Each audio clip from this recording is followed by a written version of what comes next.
family, it is Dr. Sabrina here, the people expert, as I help people with people, even if that person is themselves, because too often we think it's somebody else that needs help and it's really us standing in the need of some help. And so I am doing for you 28 days of love. And so for 28 days, I am speaking, training, talking, kicking the knowledge about some element of love. And so today is day number 6. Thank you for joining. Please share the information and hashtag 28 days of love, and know that we have 2 major events going on this month here in Detroit. The first is my movie night with Dr. Sabrina, which I will be premiering What Men Want, the new Taraji movie, and it'll be held at the Bel Air Theater. You can go to Eventbrite and get your tickets. They're $25, but we're going to have a panel discussion about what men want from 6 men. Oh yes, it's gonna be live, girls. You better get your tickets right now. So go to the Eventbrite and look up Movie Night with Dr. Sabrina. It's gonna be at the Bel Air Theater right there on East 8 Mile off Van Dyke. But then at the end of the month, on the 28th day, the culmination of the 28 days of love, we're gonna have an event at La Petite Déjeuner. And La Petite Déjeuner is on East Jefferson right before Belle Isle. And it'll be at 7 p.m. and we're going to have amazing music by Zanye. We're going to have the funny man himself, Mr. Anterell McCoy. And then yours truly is going to take the couples as well as singles on a ride to understand your essential love style. Oh, I can't wait. And it's going to be food. You can get a little spirits if you want. So yes, that's going to be on February the 28th. Can't wait to see you there. But tonight, today, whatever time you're watching, we're going to talk about things you need to stop doing when it comes to love. 6 things that you need to stop doing. You know, there used to be a song by Motown Zone Supremes that said, "Stop in the name of love." Yeah, what things do you need to stop doing when it comes to love? The first thing you need to stop doing is that you stop thinking that love can't happen for you. Stop listening to all the statistics that say it's more women than men, that men don't want to get married, men don't want to be committed. I heard a statistic that talked about being divorced, and it says that the divorce rate is 50% of people who get married get divorced.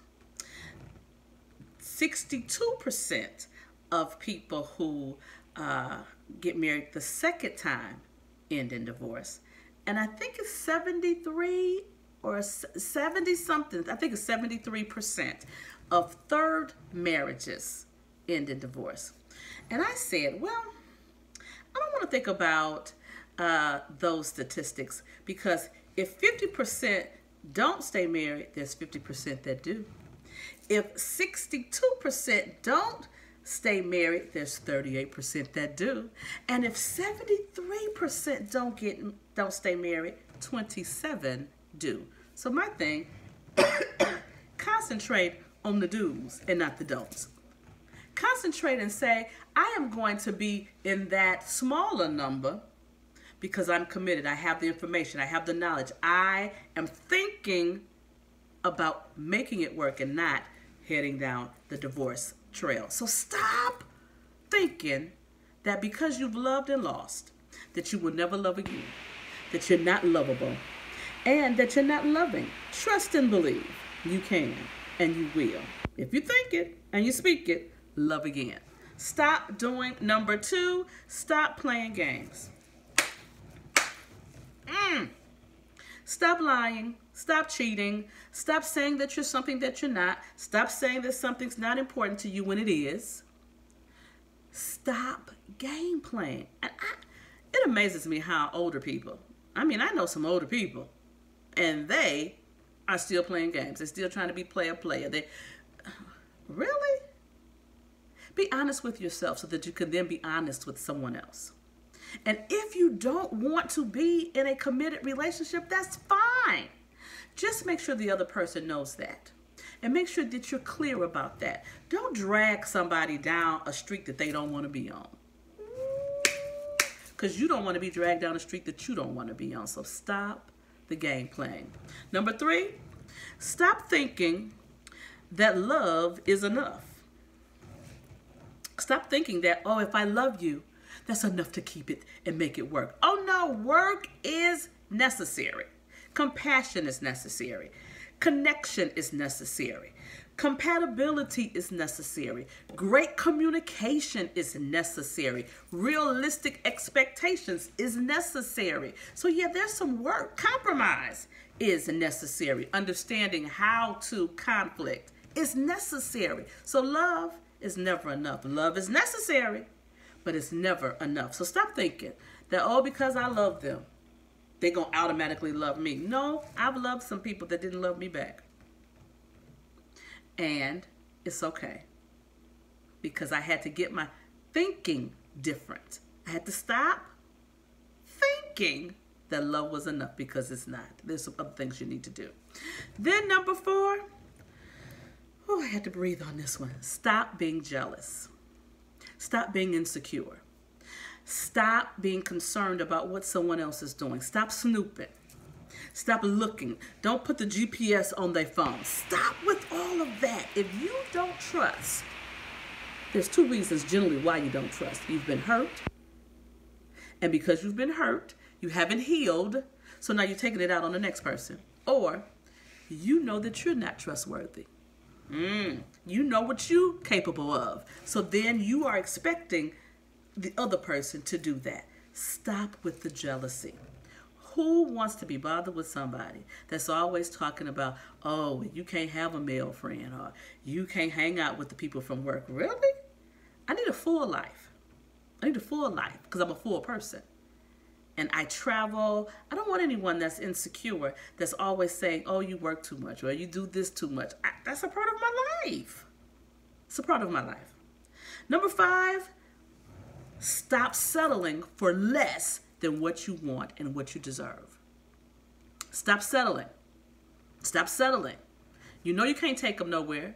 You know she can't go home to your parents. You know when you're settling. Stop settling. Have a standard. Speak to the standard. And when the standard doesn't come, wait. Don't be just hanging out just to be hanging out. Wait. My son told me once, I remember I was dating a guy and we had stopped dating and my son was getting ready to graduate from college, and the guy wanted to come to the graduation. And then my son was like, he's a nice guy. Not the guy for you. And you don't want him in the space, because if he's in the space and it looks like you all are together, then the person that may be for you will see that person and think that you're not available. God might be trying to fill a space that you got somebody in that don't even belong there. So stop settling. And then number 6, stop thinking that someone else is necessary to make you happy. See, a person that is your mate is designed to complement you, not complete you. You should be a whole person with a whole life, a whole everything. My son said to me once, and I'm always talking about my son, but he is a little wise beyond his years. But he said to me, once I was talking to him, I said, I really want someone to bring as much to the table as I bring to the table. He said, no, Ma, you're thinking about that all wrong. You need somebody that has the capacity to have a place to put a table, because you bring a table all by yourself. So you have to be aware of who you are, aware of how God made you, what your movement is to be in the world. So that person, when they come along, they can lockstep. And you're moving with them and they're moving with you. Stop. Stop. So ask yourself, when it comes to love, what do I need to stop doing? Well, that's day number 6 for the 28 Days of Love. #28 Days of Love. I love you, and I'll see you tomorrow, beloved.